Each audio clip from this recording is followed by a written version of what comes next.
Halo, kali ini kita ada di modul 3, analisis karakter sinyal dari mata kuliah pengolahan sinyal digital. Pertama-tama kenalkan, nama saya Raffi Muhammad Rizky dengan NIM 231331053 dari kelas 2B TTE. Dan kali ini saya akan menjelaskan ulang mengenai modul 3. Oke.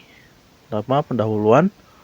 Praktikum ini dilakukan analisis karakter sinyal menggunakan Python dan menggunakan parameter seperti frekuensi, durasi, amplitudo, dan fasa untuk menghasilkan dan memvisualisasikan sinyal. Pertama, pembuatan sinyal sinusoidal. Ini contoh awalnya. Frekuensinya 4, durasinya 1,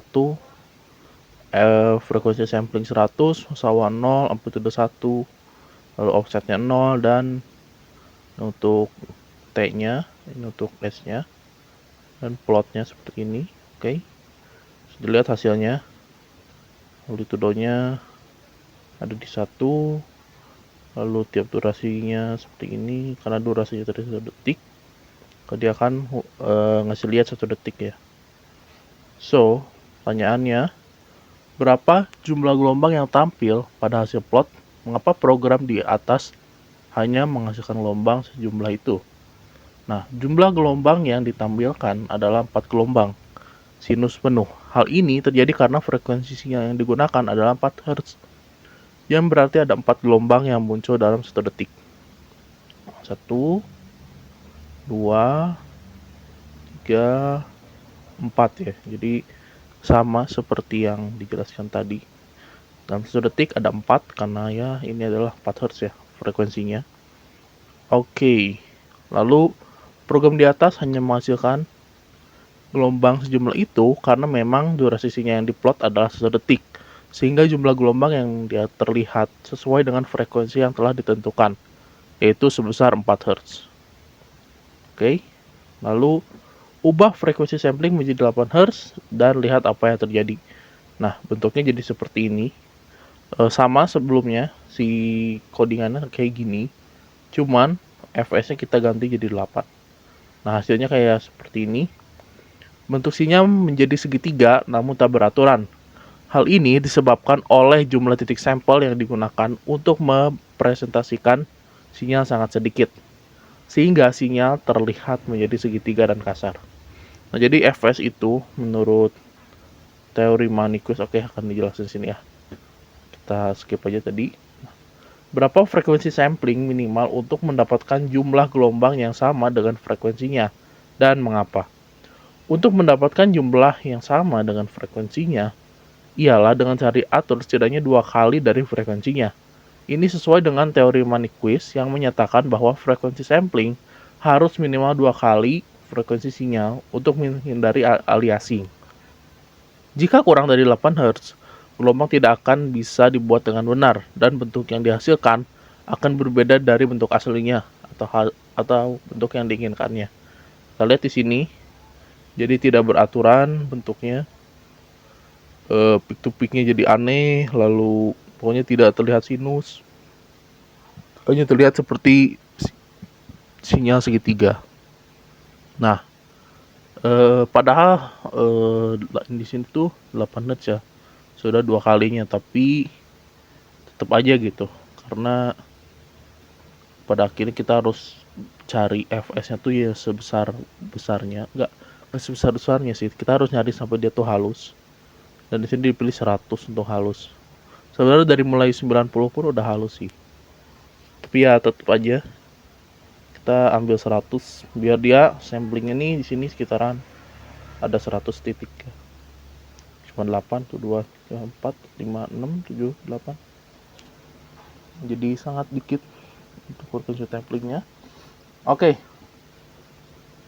Ubah frekuensi sampling menjadi 8 Hz dan gunakan fungsi cos sebagai fungsi sinyal. Nah, ini sama kayak yang tadi, cuman diganti ininya dan ini diganti jadi cos. Berikut adalah hasilnya. Kalau dilihat ada sedikit pergeseran, sebenarnya mirip, cuman bentuknya jadi seperti ini ya. Amplitudo tetap 1, tapi cos jadi dia digeser. Oke, selanjutnya ubah frekuensi sampling menjadi 8 Hz Dan ini soal yang tadi, sorry ini ada ke copy. Lalu kita ke ini selanjutnya, yaitu soal audio. Diberikan seperti ini, frekuensinya 440, durnya 5, frekuensi samplingnya 1000, fase awalnya 0, amplitudenya 1, dan kurang lebih sama seperti ini, tapi ini akan menghasilkan sebuah audio. Berikut adalah suaranya. Karena durasinya 5, maka audio ini akan di play selama 5 detik. Frekuensinya segini, kita ambil frekuensi samplingnya 2 kali dari frekuensi yang ini ya. Oke. Lalu diminta ganti nilai fs dengan 1500. Perhatikan hasilnya, jelaskan mengapa dapat terjadi demikian. Oke, ini adalah yang 1500.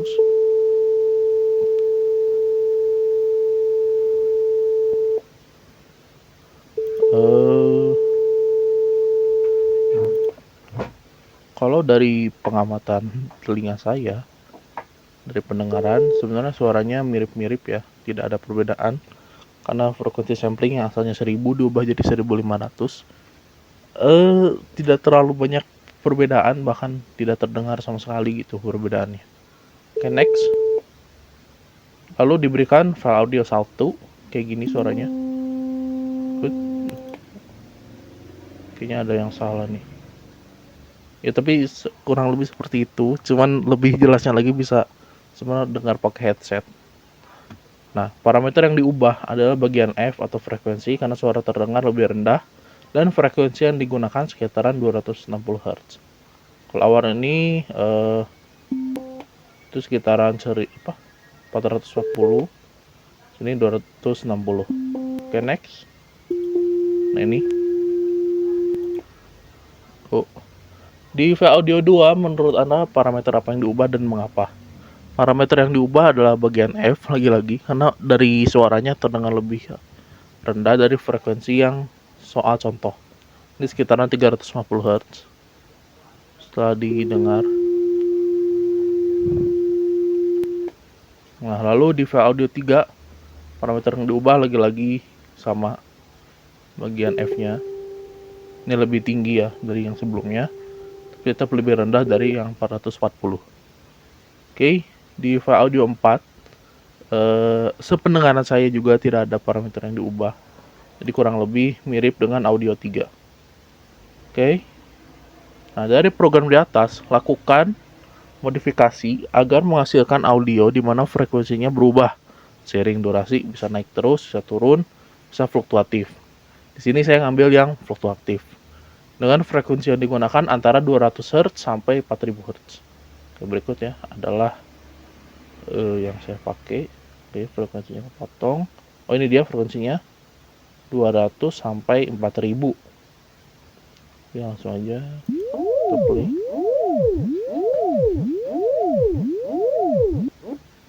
Nah, jadi dia dari 200 ke 4000 ke 200 lagi, 4000 lagi.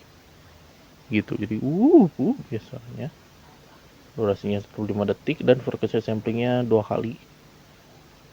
Seperti itu ya.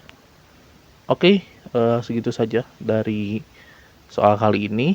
Terima kasih yang sudah menonton pembahasan dari modul 3 pengolahan sinyal digital.